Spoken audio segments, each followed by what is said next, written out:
Father Fred Birungi yashaba abakristo gumana bakunda Kristo abwe birunge biyabakoriro mu district ya Kabare.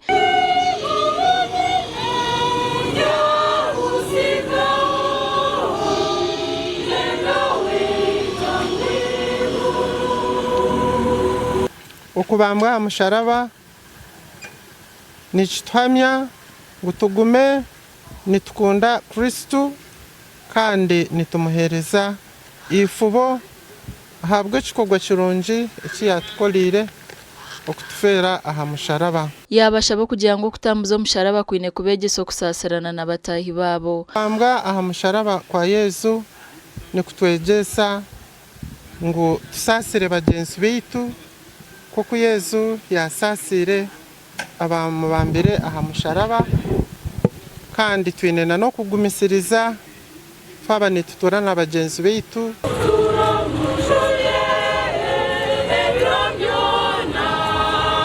Bamwe abakristo bashobora enshonga bwenshi bayijombera mu kutambuza musharaba.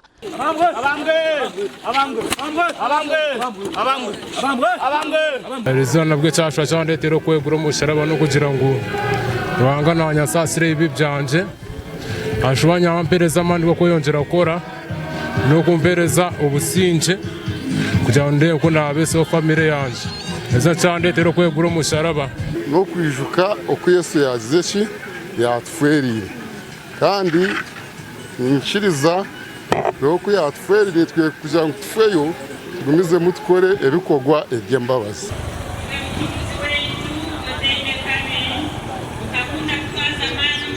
Omugandi makuru abikiriza b'abakristo n'abakristayo muri Kagadi bayegitamo kuja kuzo kutambuza umuhanda go musharaba kandi bashabwo kurinda omwe hamwe no gukora kurungi.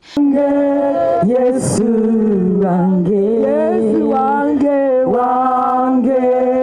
Monsignor Peter Kaberengo wa St Mary's Catholic Church hamwe na Reverend Eric Irumba Vika wa St Luke Church of Uganda bashaba bikirizo korero mbomwe no kwerohanga baganyire.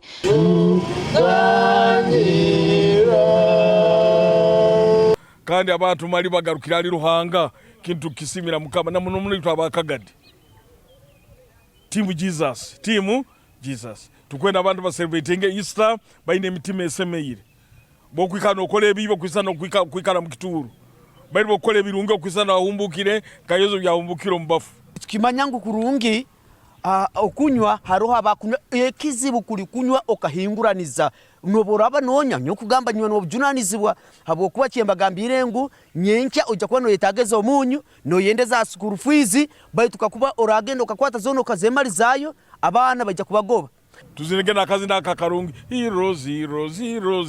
heroes from the dead reka abantu bahumuko ngo mitwe bibi bagendo mitwe biki ebirungi nuko Kagadi yaitu ekande shininga kandi mbachinga na moto yetu ya Uganda for God and my country.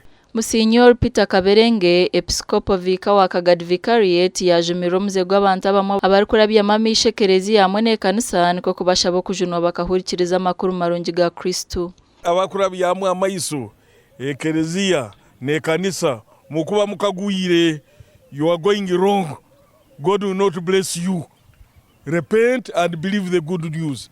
This church was not started by human being. It was started by Christ himself, the Son of God, who died for us on the cross. Kaitana abakatoliki amuna abakristayo kinyumire muno habokwa kiresereho muganja ine hagati ya dini zaitu zinu ibiri kandi ekini kusaba Ruhanga byone bitusabire itwena hatongeremo amani na amagezi rubajiro yetu abekulembezi tukusaba abantu balinde obusinge abo kuba kironga kinu nibo tusinga kuhura domestic violence. Omukazi yagenzerege mu trading center kudigida omusayate muragirege wagaruka mukana mutera. Omuhanda go musharaba nikimanyisa kireki Yesu yaferira musharaba abwe bibyensi kandi okufako ni kumanyisa ngwensi yacungurwa. Emisaraba nkwenda gireba haiguru. Amakuru agasha kwa Nelson ayimsibwe na Thomas Tumwebaze.